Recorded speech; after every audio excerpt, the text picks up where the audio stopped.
नमस्कार साथियों, स्वागत है आपका ये इंजीनियर क्लासेस में।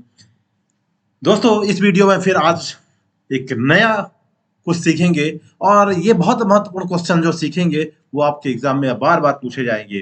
दोस्तों, इस वीडियो में हम सामाजिक विज्ञान पेपर 2 यानी दिसंबर 2018 के प्रीवियस ईयर क्वेश्चनों को डिस्कस कर रहे हैं और ये सीटेट जुलाई 2024 के लिए बहुत इंपॉर्टेंट, बहुत महत्वपूर्ण है। दोस्तों, इस वीडियो को स्टार्ट करने से पहले यदि मेरे वीडियो में पहली बार आए हैं तो आप लाइक शेयर सब्सक्राइब जरूर करके जाएं, जिससे मैं आप लोगों के लिए नई से नई वीडियो बना सकूं।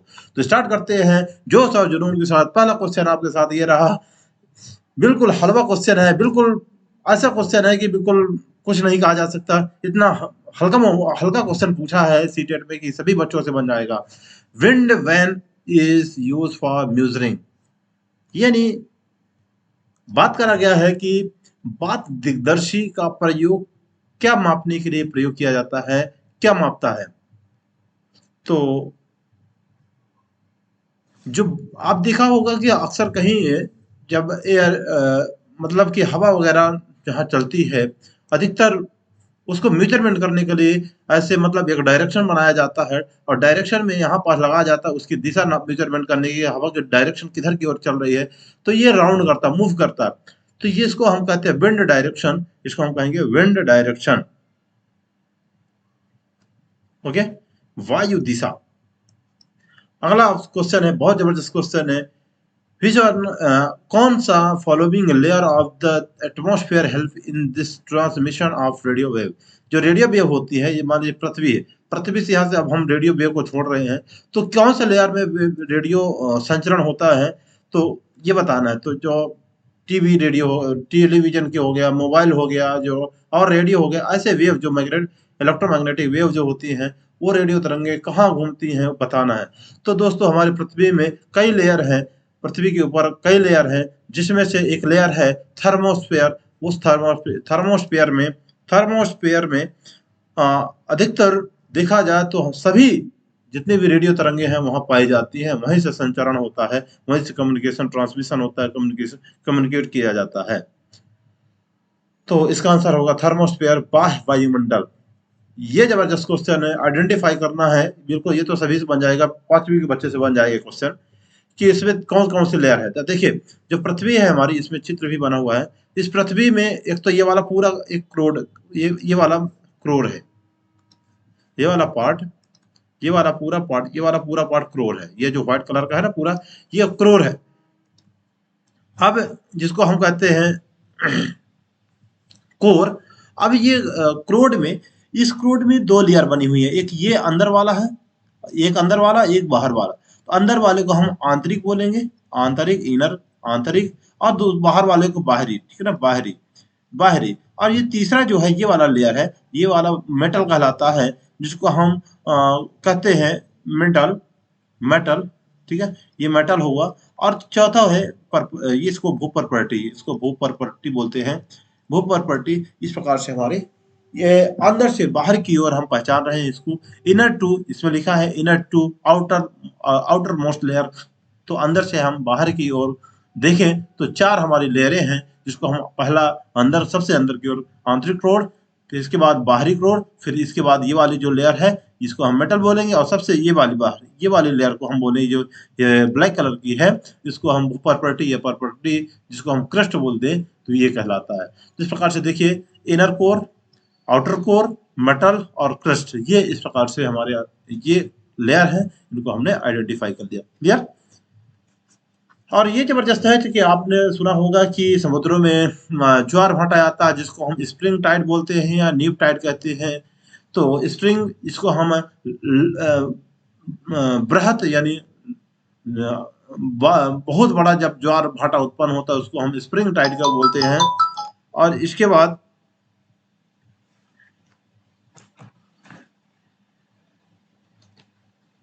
हेलो, क्लास लिया हूँ, लगाता हूँ, क्लास लिया हूँ।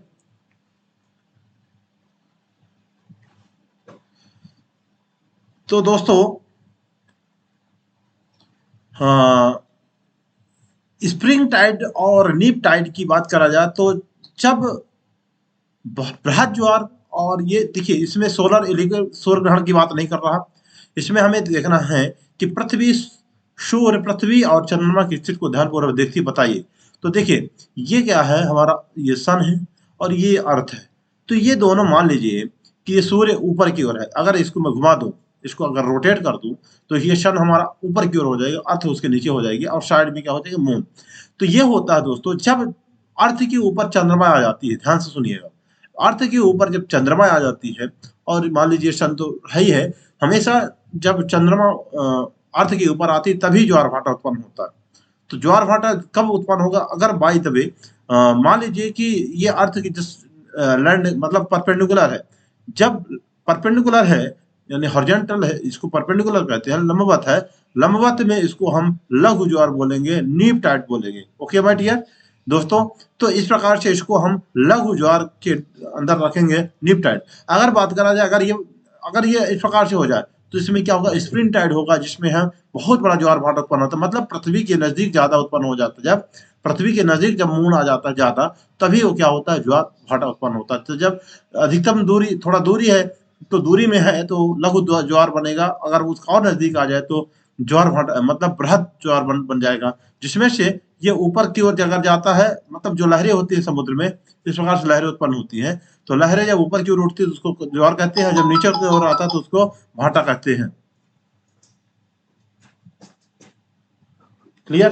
तो इस प्रकार से क्वेश्चन नंबर 5 दिया हुआ है कि when the river enters the plain it bends and flow the forming a large bend known as।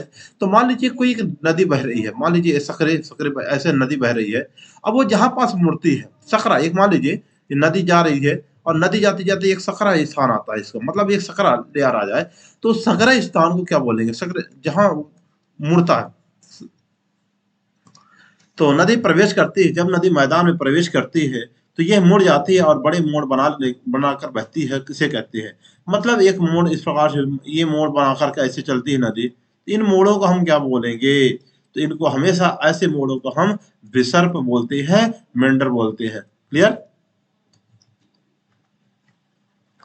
इसके बाद क्या होता है कि इनमें से बताना है कि परिवहन का कौन सा साधन अधिकांश दुर्गम क्षेत्र में और आपदाओं के समय लोगों को बचाने और भोजन, पानी, कपड़ा, दवाओं को वितरित करने के लिए अत्यंत उपयोगी है, ये बताना दोस्तों। तो हमेशा देखिए, जब का हो पहाड़ों के एरिया, बड़े बड़े पहाड़ों में, जैसे मान लीजिए उत्तराखंड हो गया, वहां हमेशा आपदाएं आती हैं। तो अगर वो रोड वगैरह डिस्टर्ब हो जाती है, रोड खराब हो जाती है, इस कारण से हमारी जो इंडियन आर्मी है, एनडीआरएफ है, एनडीआरएफ की टीम जो होती है, वो जो कपड़ा वहाँ के लोगों को सुविधा मुहैया कराती है, तो उनको एरोप्लेन मतलब एयरवेज के द्वारा, हवाई जहाज के द्वारा क्या किया जाता है, उनको खाना प्रोवाइड करा जाता है, भोजन प्रोवाइड करा जाता है, कपड़े प्रोवाइड करा जाता है, इस प्रकार से एयरवेज के द्वारा। क्लियर? आना ऑप्शन है कि भूगोल की वह शाखा जो किसी विशेष मानव जनसंख्या की संरचना में से संबंधित है कहलाती है। तो मतलब ज्योग्राफी की ब्रांच के बारे में बताना है कि composition of the particular human population is called, मतलब कि जनसंख्या भूगोल के अंदर जो जनसंख्या आती है, उस जनसंख्या को क्या बोलते हैं, तो ऐसे जनसंख्या को डेमोग्राफी बोलते हैं। डेमोग्राफी जनसंख्या सांख्यिकी, डेमोग्राफी यानी जनसांख्यिकी। क्लियर? ये थर्ड इसका होगा, तीसरा।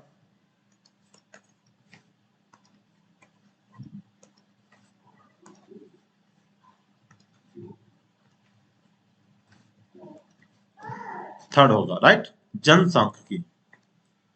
इसके बाद असर्शन और रीजन आता है, और असर्शन और रीजन के अंदर बताना है कि अरुणाचल प्रदेश के लगभग 2 घंटे बाद गुजरात में सूर्यास्त होता है। ठीक है, अरुणाचल प्रदेश हमारा, यहाँ अरुणाचल प्रदेश है, ईस्ट, वेस्ट और नॉर्थ और साउथ। तो यहाँ अरुणाचल प्रदेश ईस्ट में है, और वेस्ट साइड का पड़ जाता है गुजरात। तो यहाँ से यहाँ तक पहुंचने में लगभग सूर्य की रोशनी को 2 आवर का डिफरेंस होता है। ये तो सही है, कथन इसके स्टेटमेंट सही है, बट कारण क्या है, अरुणाचल प्रदेश गुजरात की तुलना में उच्च अक्षांश पर दिए गए विकल्पों में सही, मतलब बताना है कि ये उच्च अक्षांश पर है। तो देखिए, अक्षांश और देशांश दोनों रेखाएं हैं, बट ये उच्च अक्षांश पे नहीं है, उच्च अक्षांश पर नहीं है।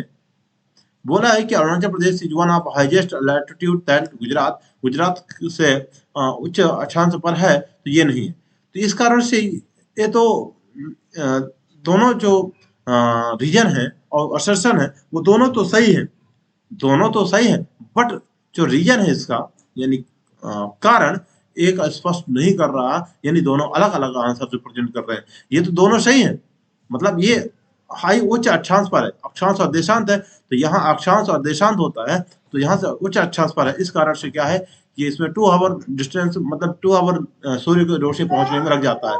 इस कारण से ये ऑप्शन दोनों सही है, असर्शन और रीजन दोनों सही है, बट आर जो है इसकी स्पष्ट नहीं कर रहा, रीजन एक की पुष्टि नहीं कर रहा। इस कारण से सेकंड ऑप्शन हमारा सही होगा, second option. Clear?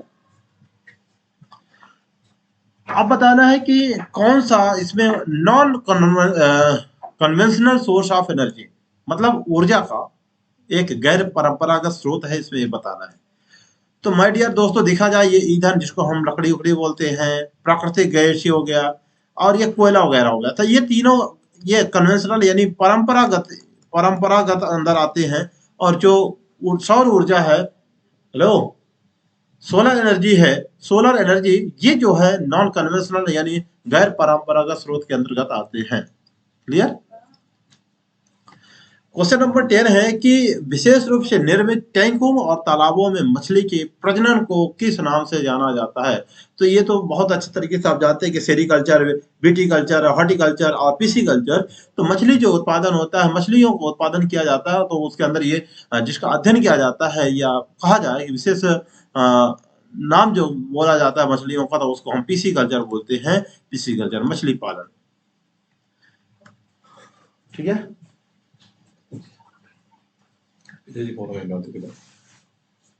A narrow strip of land joining two land masses is known as, मतलब बताना है कि दो बड़े स्थलीय भागों को मिलाने वाले भूमि के सकरा भाग को क्या कहते हैं। मतलब मान लीजिए कि अलग अलग देशों की एक धरती है यानी स्थल है, और एक सकरा भाग जिस भाग से वो मिलती है, मान लीजिए ये अलग देश है, ये अलग देश है, तो यहाँ पास ये जो भाग है, सकरा भाग है, उस भाग को क्या कहेंगे हैं, ये बताना हमें।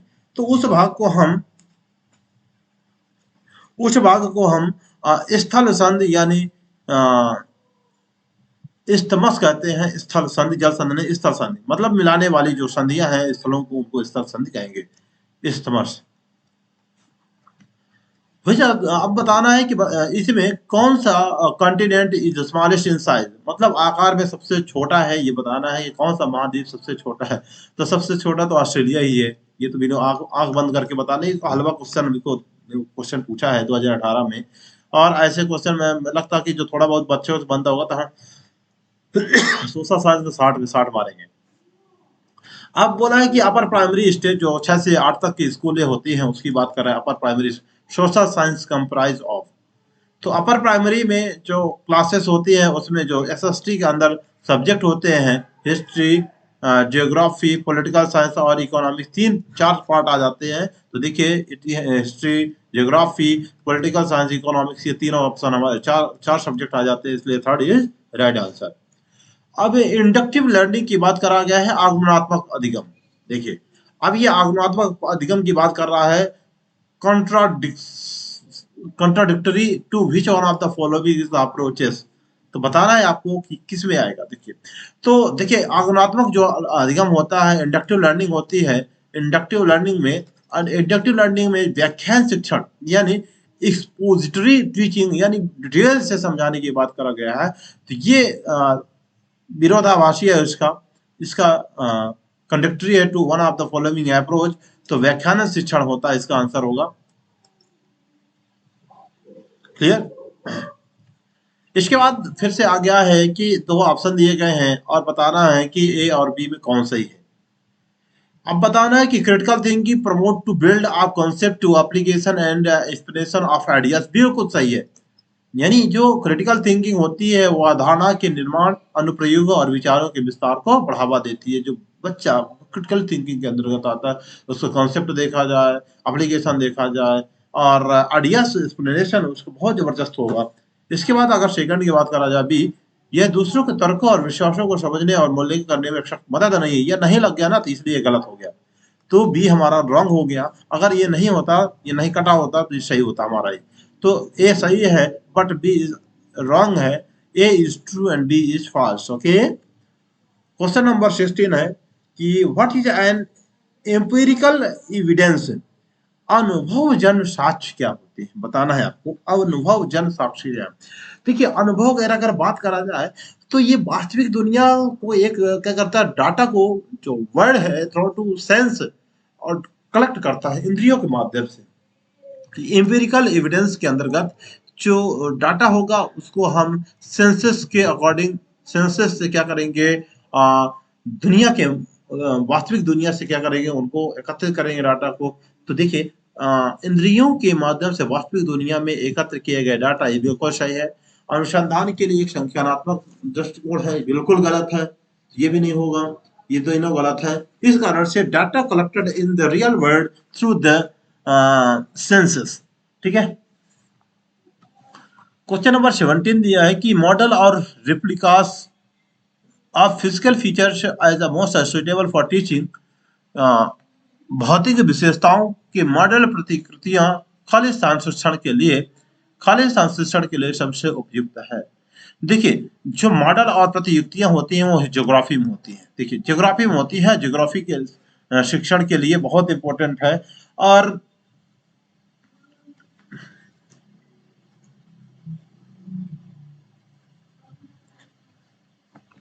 ओके तो द कलेक्शन वेदर, अगला क्वेश्चन है कि the collection of weather information from local newspaper is an example of which type of source.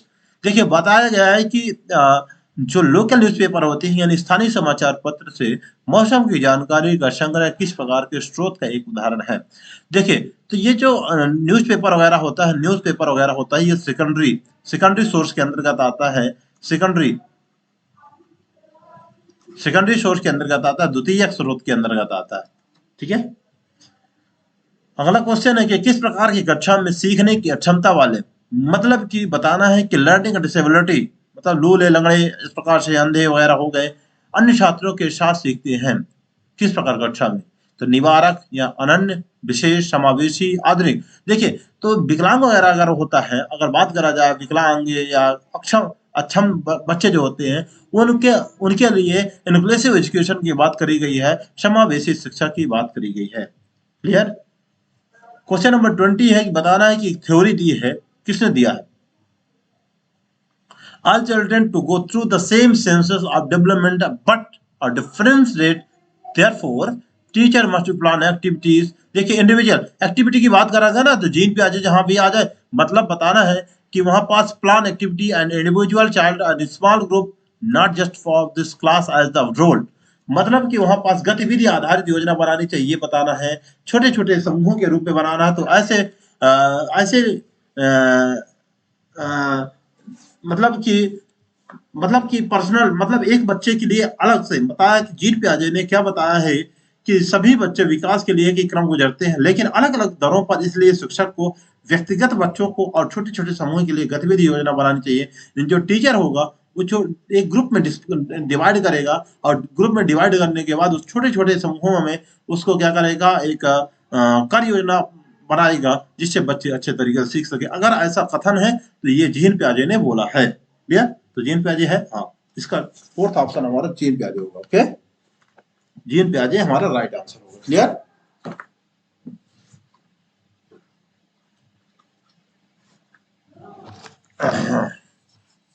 इसके बाद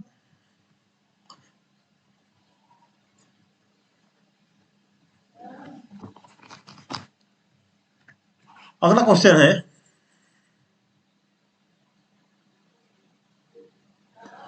in order of promote cooperative learning in classroom. बच्चों अगर क्या बताया गया है कि एक कक्षा में सहकारी शिक्षक को मतलब टीचर को क्या करना चाहिए, एक टीचर को क्या करना चाहिए, एक teacher should be ordered to promote cooperative learning in classroom.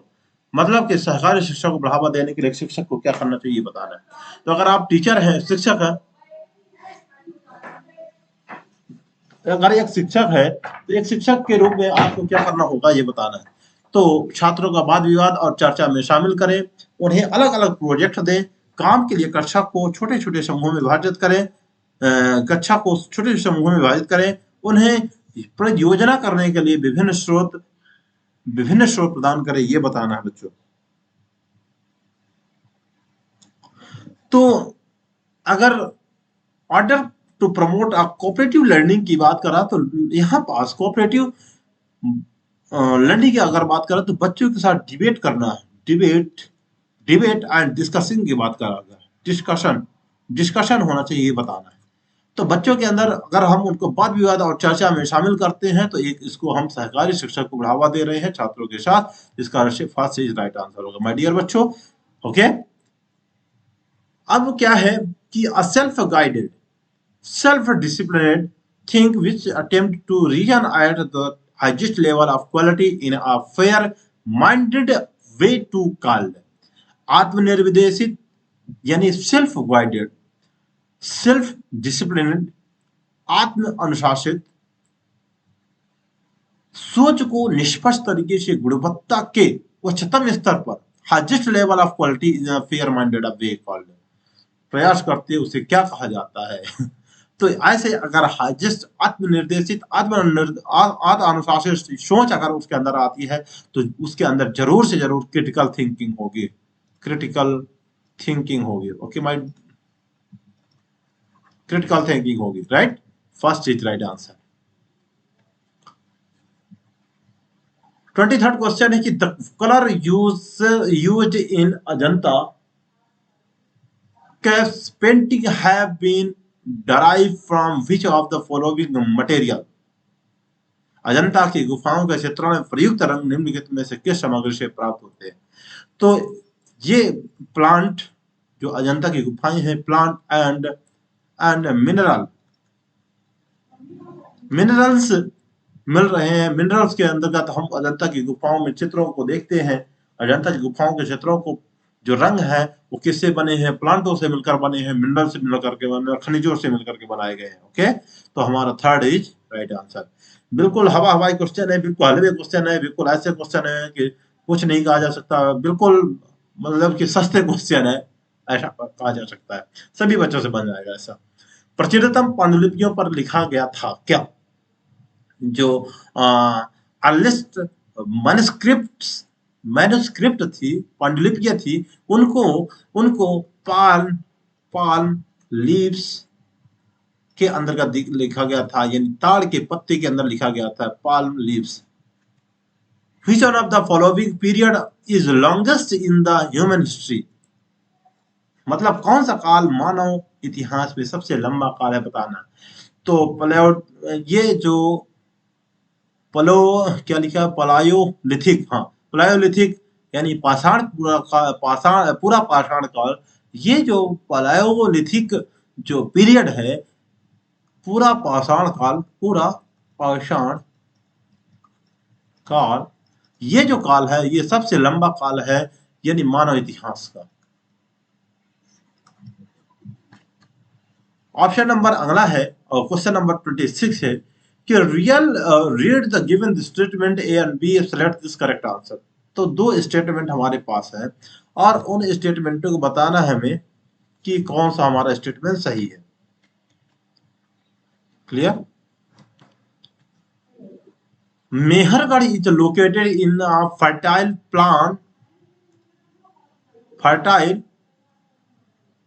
Plane near बोलन पास ऑफ पाकिस्तान। मेहरगढ़ पाकिस्तान के बोलन दर्रे के पास एक उपजाऊ यानी फर्टाइल, बात कर जाते फर्टाइल उपजाऊ मैदान, फर्टाइल मैदान में स्थित है, तो ये बिल्कुल सही है।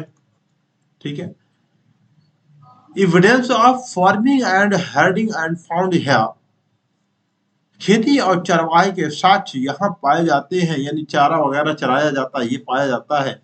तो बिल्कुल दोनों सही है। मेहरगढ़ जो है मेहरगढ़ पाकिस्तान बोलन दर्रे के पास है, बिल्कुल सही है। इस कारण से ए और बी दोनों राइट आंसर होंगे। अगला क्वेश्चन है कि बताएं which one of the following states of India, Bharat का कौन सा राज्य जिसमें largest number of Harappa site have been founded, Harappa site पाया गया है, कौन से राज्य में, कौन से स्टेट में? तो ये हड़प्पा जो है गुजरात में सबसे ज्यादा पाया गया है। गुजरात के अंतर्गत हड़प्पा सभ्यता यानी हड़प्पा स्थलों की सबसे ज्यादा संख्या है, ये बताया गया। क्वेश्चन नंबर 28 है ऋग्वेद मूल रूप से मतलब originally composed in which on off the following language, मतलब जो ऋग्वेद था हमारा, ऋग्वेद वो किस भाषा में लिखा गया था, कौन सी भाषा में लिखा गया था बच्चों? तो वो आपको पता होना चाहिए कि पहले जो भाषा थी हमारी पुराने, जो अब हमारे द्वापर त्रेता की बात करा जाए तो उनमें जो भाषा का उपयोग होता था उनमें संस्कृत भाषा का उपयोग होता था। संस्कृत भाषा से सभी भाषाओं का जनरेशन हुआ, जनरेट हुआ, सभी भाषा का ओरिजिन हुआ। 29 the first rule of Magadh महाराज महा महाजनपद, अच्छा Magadh Magadh Mahajanapada in 6th century BC was, 6वीं शताब्दी ईसा पूर्व में मगध महाजनपदों के प्रथम शासक कौन थे? प्रथम शासक कौन थे बताना है। बात करा गया 6वीं शताब्दी की बात करा गया है, तो 6वीं शताब्दी वहां बिम्बसार उनका शासक था। उस टाइम बिम्बसार वहां के राजा थे, ठीक है, प्रथम शासक थे। अब बताया गया है कि 30 क्वेश्चन है, इस 30 क्वेश्चन में विच one of the following is not among the three jewels of Buddhism, तीन रत्नों में नहीं है, कौन नहीं है? बौद्ध धर्म के त्रिरत्न कौन कौन से नहीं, बताना है आपको।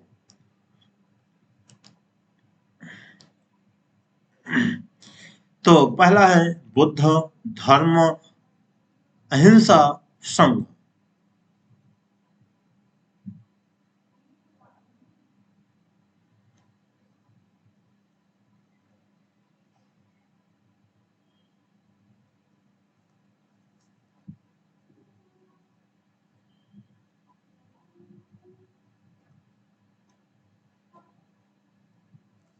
चलिए, तो पहला है, मैंने बताया आपको कि कौन इसमें क्वेश्चन पूछा कि नहीं है, नॉट पूछा, नॉट अमोंग।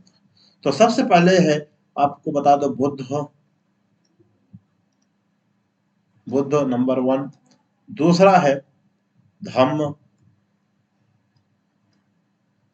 और तीसरा है संघ। संघ, ये 3 धम्म है बुद्ध के, इनमें से अहिंसा की बात नहीं करी गई है, अहिंसा नहीं है, ठीक है, क्लियर। अगला क्वेश्चन है कि who among the following elect the Rajya Sabha member, कौन राज्यसभा मेंबर सदस्य यानी मेंबर का चुनाव कराता है? विधानसभा क्षेत्र में मतदाता, संसदीय निर्वाचन क्षेत्र में मतदाता, लोकसभा सदस्य, विधानसभाओं के सदस्य, कौन कराता है बताना है। तो दोस्तों देखिए, जो राज्यसभा के सदस्य होते हैं उनको विधायक सभाओं के सदस्य यानी विधायक लोग चुनते हैं, विधायक गण चुनकर लाते हैं, क्लियर। तो member of legislative assemble FLAs लोग जो होते हैं उनको चुनकर लाते हैं।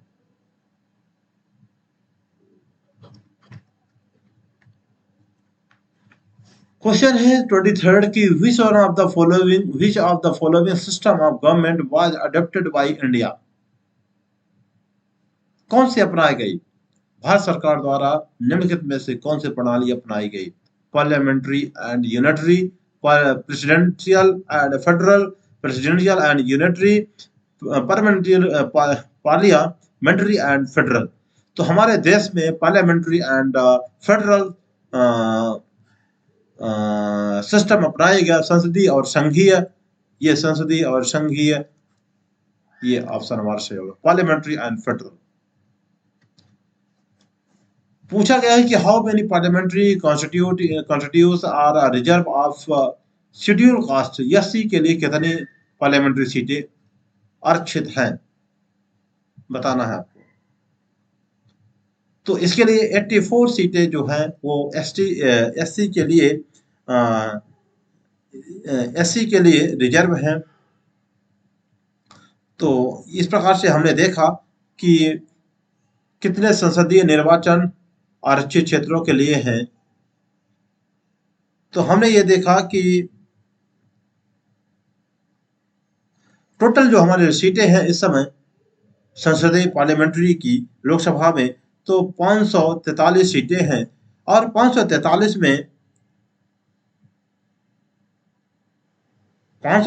में जनसंख्या के अकॉर्डिंग एससी के लिए, एससी के लिए 84 सीटें, एसटी के लिए और ओबीसी, इस प्रकार से अलग अलग सीटें हैं।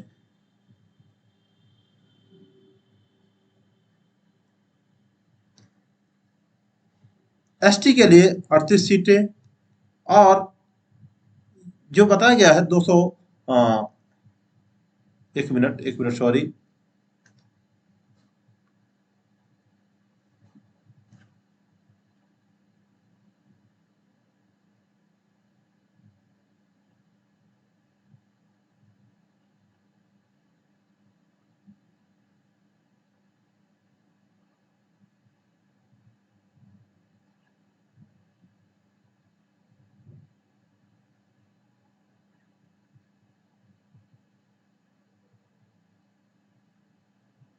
ठीक है।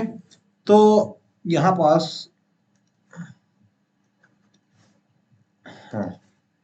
एससी के लिए 84 और एसटी के लिए 74, 47 और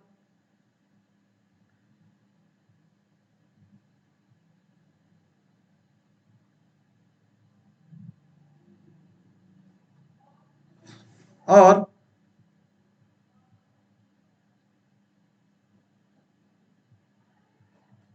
तो इस प्रकार से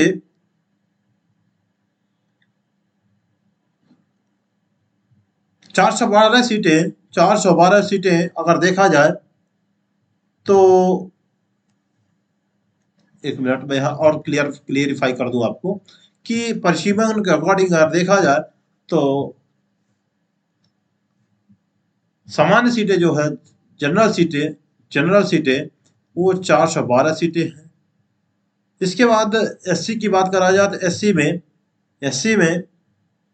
84 सीटें हैं और एसटी में 47 सीटें हैं। तो इस प्रकार से अलग अलग रिजर्वेशन है, अलग अलग सीटें हैं।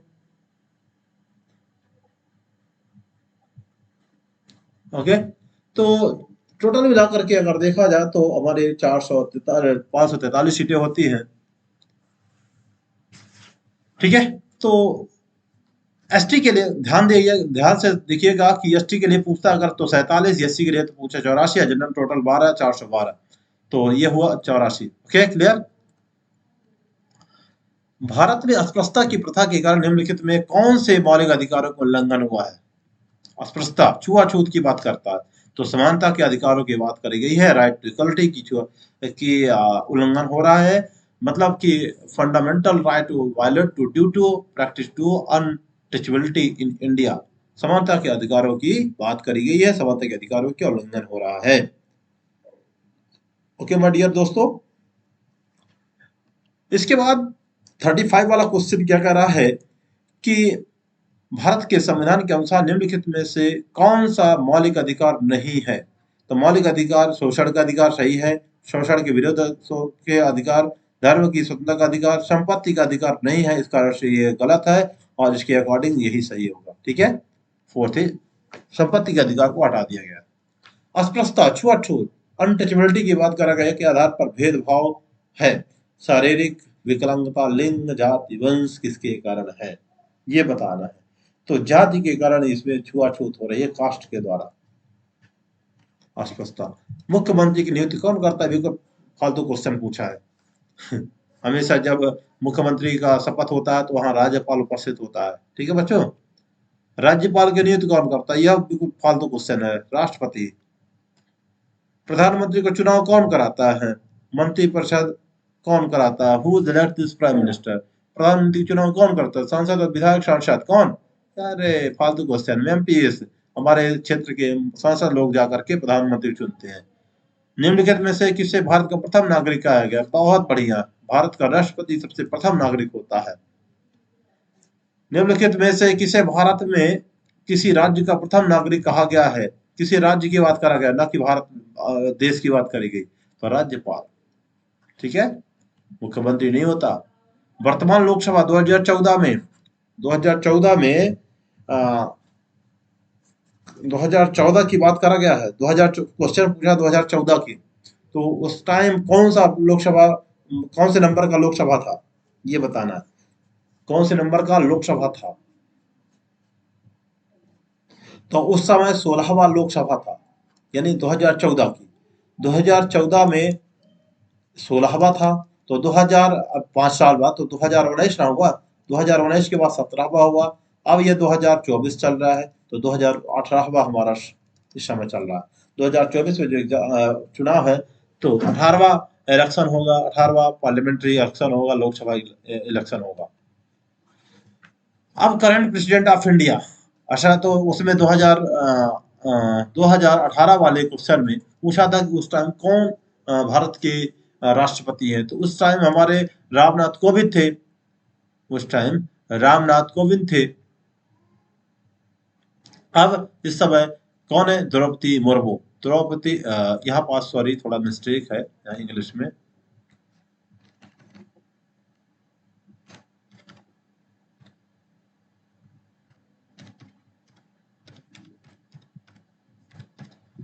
द्रौपदी मुर्मू है इस समय प्रेजेंट की। मैंने इस क्वेश्चन को चेंज कर दिया है, तो ये अपने प्रेजेंट इस टाइम 2024 में अगर बात करा जाए तो 2024 में राष्ट्रपति कौन है? द्रौपदी मुर्मू। ओके। अब क्वेश्चन है कि भारत के संविधान में लिखित में से किसका उल्लेख नहीं किया गया है? राज्य और केंद्र शासित प्रदेशों के नाम, सरकार की संरचना, राजनीतिक दलों के नाम, नागरिकों के अधिकार। तो ये जो राजनीतिक दलों के नाम, इनका उल्लेख नहीं किया गया है। ओके, भारत के संविधान में जितने भी पॉलिटिकल पार्टीज है, उनका नाम वहां नहीं डिनोट है। कौन नॉमिनेट करता है राज्यसभा मेंबर को? राज्यसभा के सदस्यों को कौन नामित करता है?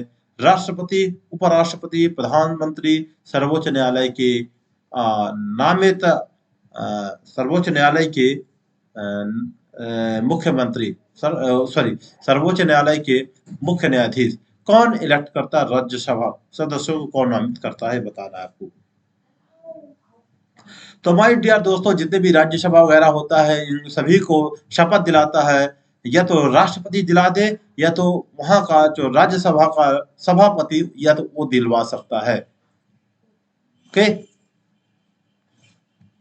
वैसे तो राज्यसभा के सदस्यों को नामित करता है, तो नॉमिनेट करता है मेंबर ऑफ राज्यसभा को नॉमिनेट करता है राष्ट्रपति।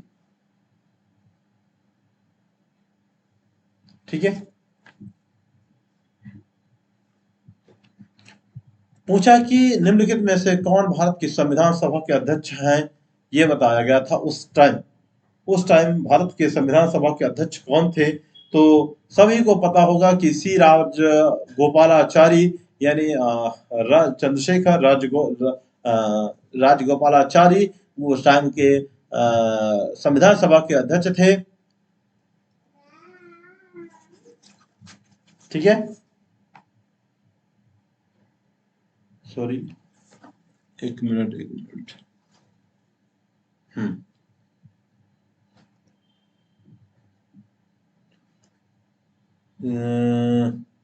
भारत संविधान सभा के अध्यक्ष कौन थे?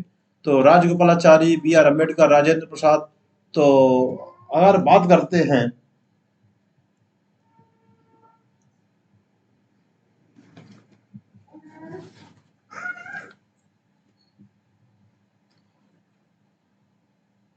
क्वेश्चन पूछा गया है कि who is the first president of constituency assembly of India?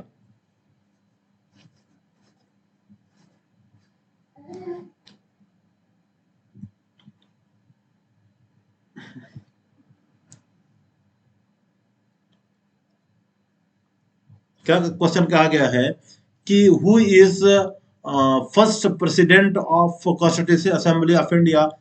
तो देखिए, यहाँ पास थोड़ा सा हिंदी में मिस्टेक ये हुआ था कि यहाँ पास हमको संविधान सभा के अध्यक्ष की बात करा गया है, तो प्रेसिडेंट ऑफ कॉन्स्टिट्यूंसी असेंबली, तो अध्यक्ष की बात करा गया है प्रेसिडेंट, यानी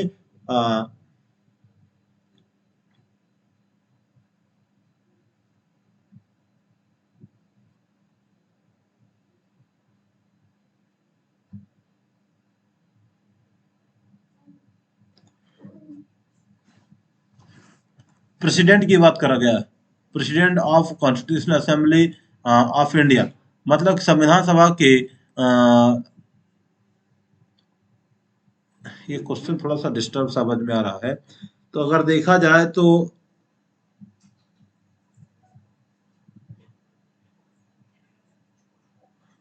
पहले तो सबसे पहले अगर बात करा जाए तो पहले सच्चिदानंद, डॉक्टर सच्चिदानंद को इलेक्ट करा गया था, बट फिर इसके बाद राजेंद्र प्रसाद को प्रेसिडेंट बनाया गया।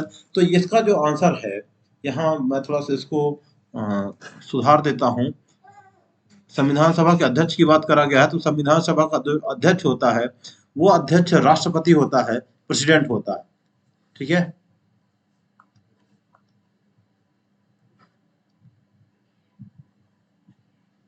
राष्ट्रपति होता है। ठीक है, तो इसका जो आंसर होगा राजेंद्र प्रसाद थे पहले। पूछा गया है कि भारत के एकमात्र भारतीय गवर्नर जनरल कौन थे, तो ये तो भारतीय गवर्नर जनरल तो हमारे सी राजगोपालाचारी थे। इसके बाद स्वतंत्र भारत की बात करा गया है, मतलब पहले हमारे भारतीय गवर्नर जनरल कौन थे, सी राजगोपालाचारी। भारत के संविधान कब अपनाया गया, तो 26 नवंबर 26 नवंबर 1949 के दिन इसको 49 के को इसको अपनाया गया। निम्नलिखित में से किसने भारत की रियासतों को एकीकृत करने की निर्णायक भूमिका निभाई, तो आपको पता होगा कि रियासतों को निर्णायक भूमिका निभाने के लिए सबसे बड़ा रोल सरदार वल्लभ भाई पटेल का था, सरदार वल्लभ भाई पटेल का था। विच आप क्वेश्चन नंबर 50 है कि which of the following deal with the matter is concurrent list of constituency of India, कौन भारत के संविधान की समवर्ती सूची के मामलों में संबंधित है, तो केंद्र सरकार और राज्य सरकार दोनों, यूनियन गवर्नमेंट और स्टेट गवर्नमेंट दोनों है समवर्ती सूची के अंतर्गत। क्वेश्चन पूछा है कि निम्नलिखित में से कौन भारत की संविधान सभा में मसौदा समिति के, देखिए ड्राफ्टिंग कमेटी की बात करा गया, ड्राफ्टिंग कमेटी के अध्यक्ष कौन थे, तो एक को आंख बंद करके बता सकते हैं, B R Ambedkar, father of constitution of India. Question number 52 है कि 18वीं शताब्दी में नेतृत्व में बंगाल में धीरे धीरे मुगलों के नियंत्रण में अलग हो गया, कौन अलग हो गया मुगलों के नियंत्रण से, किसके टाइम में, मुर्शिद कुली खान के टाइम में बंगाल जो होता है वो बंगाल मुगलों के नियंत्रण से बाहर हो गया, अंग्रेजों के हाथ चला गया, मुर्शिद कुली खान के शासनकाल में था। 53 क्वेश्चन है कि which among the following governor general decide the Bahadur Shah Jafar would be last Mughal empire and after his death none of this descendants would be recognized as a ruler, मतलब ये बताए governor general कौन था जिसने बताया था कि बहादुर शाह अंतिम सम्राट है, इसके बाद कोई नहीं बनेगा, किसी की मान्यता प्राप्त किसी को नहीं दिया जाएगा। तो लॉर्ड कैनिंग उस टाइम का शासक था, बहुत जबरदस्त गवर्नर जनरल था। उन्होंने बोला कि अब इसके बाद कोई सम्राट नहीं बनेगा, लास्ट बहादुर शाह था। क्वेश्चन है कि किस गवर्नर जनरल ने घोषणा की कि अवध को कुशासित किया जा रहा था और उचित प्रशासन सुनिश्चित करने के लिए ब्रिटिश शासन काल की आवश्यकता पड़ी, तो लॉर्ड डलहौजी भाई साहब उन्होंने बताया है कि अवध जो है वो क्या है, मिस गवर्न हो रहा है, जिसके कारण उसको गवर्न करने के लिए ब्रिटिश रूल चाहिए, ये लॉर्ड डलहौजी ने बोला था। क्लियर। अगला क्वेश्चन है कि कानपुर के किस शासक ने खुद को पेशवा कहा था, तो ये आपने पढ़ा होगा कि नाना साहब जो थे वो पेशवा थे, नाना साहब जो थे वहां के पेशवा घोषित किए गए थे। 56 क्वेश्चन है कारखाने के बारे में पढ़ाने के लिए सबसे अच्छी विधि कौन सी होगी, तो कारखाने के बारे में पढ़ाने के लिए सबसे अच्छी विधि यह है कि बच्चों को वहां क्या करा जाए, घुमाया जाए। यात्रा औद्योगिक संयंत्र की यात्रा का आयोजन कराया जाए, वहां घुमाया जाए, तो ये बहुत अच्छी विधि होगी। The organize the visit on industrial plant, उनको घुमाया जाए वहां जा करके। What is the EDUSAT? EDUSAT क्या है? अब इडुसेट एक हमारा अंतरिक्ष सैटेलाइट है।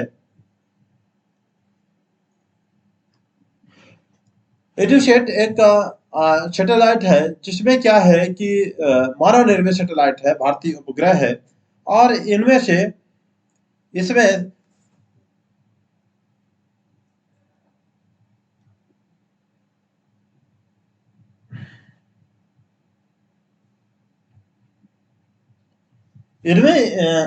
इनमें क्या होता है कि एजुकेशन से रिलेटेड जितना भी है जानकारी है, वो सैटेलाइट उसको देता है। तो अगर बात करा जाए तो एडुसेट का फुल नेम क्या है, तो एजुकेशन सैटेलाइट है। और एजुकेशन सैटेलाइट इसको एजुकेशन एडीओ से एजुकेशन एजुकेशन सैटेलाइट बोलेंगे।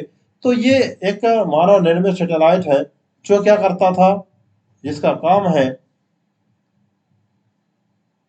कि हाँ, ये केवल चौथा ही ऑप्शन है, मैन मेड इंडियन सैटेलाइट है। मंगल और बृहस्पति की कक्षाओं के बीच पाया जाता है। सौर मंडल ये नहीं है। मानव निर्मित उपग्रह ले जाने वाले रॉकेट को सूर्य के चारों ओर नहीं, ये भी सब तीनों ऑप्शन हमारे गलत है। फोर्थ इज राइट आंसर, मानव निर्मित एक सैटेलाइट है मेड। 58 है कि किस व्यक्तित्व के श्लोकों और विचारों को पंचवाणी के और बीजक में संरक्षित किया गया है। बताया गया है कि personalities have been preserved in Panchvani and बीजक।